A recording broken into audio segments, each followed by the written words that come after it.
느부갓네살은 나부라는 신의 이름을 사용하여 나부여 내 경계를 보호하라는 의미를 가집니다. 느부갓네살 2세는 신바빌로니아 제국을 대표하는 왕입니다. 불행하게도 아시리아의 왕들과 달리 신바빌로니아 왕들은 연대기적 기록을 남기지 않았습니다. 따라서 역사 속의 느부갓네살을 연구하기 위해서는 그가 건축물에 붙여놓은 비문들과 요세푸스의 기록과 고대 그리스의 작가 베로수스의 기록물과 성경 기록을 대조하면서 연구하는 수밖에 없습니다. 역사 속의 느부갓네살은 강력한 군사 지도자이자 건축가로 43년 동안 통치하면서 바빌로니아를 제국으로 발전시킨 인물입니다. 역사 속의 느부갓네살. 군사적 업적. 느부갓네살은 바빌로니아 제국의 군사적 패권을 확립한 인물로 유명합니다. 그는 기원전 605년 카르케미시 전투에서 이집트에 승리한 후 레반트 지역을 장악했습니다. 이 전투는 메소포타미아의 패권을 아시리아에서 바빌로니아로 전환하는 결정적 사건이었습니다. 또한 그는 시리아와 팔레스타인 지역을 정복하고 바빌로니아의 영토를 확장하여 제국의 국경을 중동 전역으로 넓혔습니다. 건축과 도시 재건. 느부갓네살은 바빌론을 세계적인 도시로 재건한 건축가로 평가받습니다. 느부갓네살은 건축을 통하여 바빌론이 우주의 중심이라는 이념을 표현하기를 원했습니다. 그가 건설한 바빌론 시는 고대 세계의 신비 중의 하나입니다. 그의 도시 성벽과 안의 아미티스를 위해 건설했다는 공중정원은 고대 세계 7대 불가사의 중 하나입니다. 19세기부터 발굴된 바빌론은 어느 정도 그런 이미지를 확인하여 줍니다. 바빌론 시에 대한 고대인의 경외심은 헤로도토스의 글에도 나타납니다. 헤로도토스가 직접 바빌론을 방문했는지는 모르지만 매우 상세하게 묘사하였습니다. 정책과 유산. 그는 정복한 나라에는 조금도 관심을 두지 않고 바벨론을 위해 그들로부터 가능한 한 많은 조공을 바치라고 끊임없이 위협했습니다. 그는 정복지에서 포로민들을 끌고 와 노동력을 확보하였습니다. 결국 정복당한 민족들은 고통과 불만이 커져갔고 이는 끊임없는 반란을 야기했습니다. 그의 통치 방식은 잔혹한 것으로 유명합니다. 느부갓네살은 예루살렘을 점령하고 시드기야의 아들들을 그의 눈앞에서 참살하고 그의 눈을 뽑아버렸습니다. 그는 예루살렘 성전에 불을 지르고 남은 기물들은 모두 약탈하고 파괴하였습니다. 그는 자신의 업적에 지나치게 집착한 나머지 우상화 작업에 몰두하였습니다. 그가 직접 새긴 비명들을 보면 그는 주변 나라들을 정복하여 바빌론의 신들에게 바침으로 바벨론의 위대함을 선전하려고 하였습니다. 그는 마르둑의 성소인 에쿠와 나부의 신전인 에지다를 금으로 입혀 대나처럼 밝게 만들었습니다. 또한 그는 유프라테스강 서편의 쿠마르의 아다드 신전, 니네안나 신전 보수 공사를 했고 라사에 있는 태양신 샤마시 신전을 재건했습니다. 그는 고대의 신전 받침대인 지구라트를 건축했습니다. 이렇게 방만한 건축 사업은 정복과 약탈을 계속해야만 유지할 수 있었으며 결국 국고를 탕진하게 되었습니다. 그의 통치 철학은 주변 모든 나라를 피폐하게 만들었고 결국 바벨론도 쇠퇴하는 계기가 되었습니다. 성경 속의 느부갓네살. 먼저 느부갓네살에 대한 성경의 기록이 당시의 성경 외적 자료와 얼마나 일치할까요? 유다의 왕 여호야긴, 시드기야의 통치 시기를 합하면 느부갓네살의 통치 시기와 거의 일치합니다.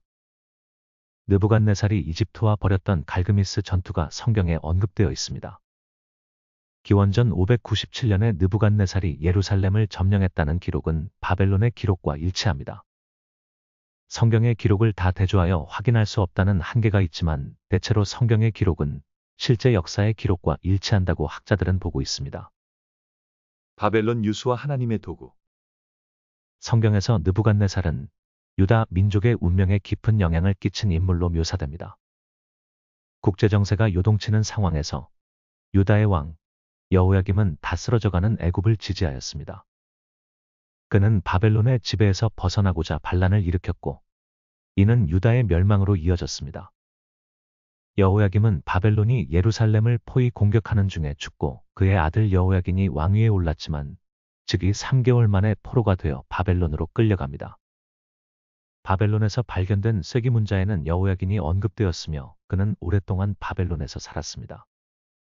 바벨론에 끌려간 유다인들은 포로 기간을 계산할 때마다 여호야긴 왕에 사로잡힌 지 몇 년이라는 식으로 하였습니다. 그들은 아마도 여호야긴을 유다의 최후의 합법적인 왕으로 여기고 그의 보기를 소망하였던 것으로 보입니다. 느부갓네살은 유다를 멸망시켰지만 예레미야는 느부갓네살을 여호와의 종으로 묘사했습니다. 예레미야는 죄를 지어 벌을 받아 멸망당해야 할 유다를 치기 위한 하나님의 도구로 느부갓네살을 보았습니다. 유다의 멸망은 이스라엘 역사에서 커다란 전환점이 되었으며 하나님의 심판과 회복의 상징으로 해석됩니다. 다니엘서에 나타난 교만과 회개. 다니엘서 4장은 느부갓네살의 교만과 하나님의 심판 그리고 회복의 이야기를 전합니다. 그는 자신의 권력과 업적을 자랑하다가 하나님의 징계를 받아 일시적으로 이성을 잃고 들짐승처럼 살았습니다. 그러나 그는 하나님의 위대함을 인정하고 회개한 후 제정신을 찾았습니다. 비록 이 이야기가 성경 외의 다른 곳에 나타나지 않지만 고대 이스라엘이 느부갓네살을 어떻게 보는지를 알 수 있는 대목입니다. 이 이야기는 교만에 대한 경고와 겸손의 중요성을 강조하며 하나님이 모든 권력 위에 계심을 보여줍니다. 느부갓네살의 인물상 비교. 역사와 성경 모두 느부갓네살을 강력한 통치자로 묘사하지만 역사적 기록에서는 그의 군사적, 행정적 능력에 초점을 맞추지만 성경은 그의 영적 교훈과 하나님과의 관계를 강조합니다. 역사적 느부갓네살은 웅장한 건축물과 군사적 업적으로 자신감을 드러내는 왕이지만 성경에서는 그의 교만이 하나님의 징계를 받는 원인으로 나타납니다. 다니엘서의 묘사는 인간의 교만과 하나님의 주권이라는 신학적 메시지를 담고 있습니다. 역사적으로 그는 유대인들에게 침략자이자 압제자였지만 성경적 관점에서는 하나님의 섭리 안에서 이스라엘의 죄를 심판하는 도구로 사용됩니다. 이는 하나님의 계획이 인간의 악행조차도 선으로 바꿀 수 있음을 보여줍니다. 느부갓네살이 우리에게 주는 교훈. 권력과 책임. 느부갓네살은 권력의 위험성과 책임을 동시에 보여주는 인물입니다. 그의 군사적 성공과 건축 사업은 오늘날에도 강력한 지도자가 사회에 미치는 영향을 잘 보여줍니다. 그러나 성경은 권력이 교만으로 변질할 때 하나님의 심판을 받을 수 있음을 경고합니다. 현대 지도자들은 자신의 권한을 남용하지 않고 공익을 위해 사용할 책임이 있음을 깨달아야 합니다. 하나님의 주권과 인간의 연약함. 다니엘서에 나타난 느부갓네살의 회개 이야기는 하나님이 인간의 교만을 꺾고 자신의 주권을 드러내심을 보여줍니다. 이는 현대 사회에서 개인과 공동체가 자신만이 옳다는 과도한 신념을 버리고 하나님의 뜻을 구하며 살아가야 한다는 교훈을 줍니다. 고난과 구속의 과정. 바벨론 유수는 유대인들에게 고난의 시기였지만 동시에 신앙을 재정립하고 하나님의 계획을 깨닫는 기회가 되었습니다. 이는 개인적 고난이나 사회적 위기 속에서도 하나님의 선하신 목적이 있음을 믿고 이를 통해 성장하고 회복할 수 있다는 희망을 줍니다.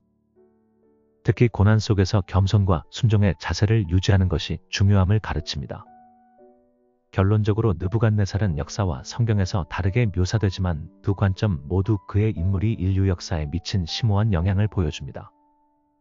역사의 느부갓네살은 제국의 웅장함을 상징하는 통치자이자 건축가였고 성경의 느부갓네살은 하나님의 주권과 섭리를 드러내는 도구였습니다. 그의 삶과 업적은 현대인들에게 권력, 겸손, 그리고 하나님의 계획을 이해하는 데 중요한 교훈을 제공합니다. 복음 전파를 위하여 힘쓰는 로고스 커뮤니티를 구독해 주시고 후원해 주시면 감사하겠습니다. 감사합니다.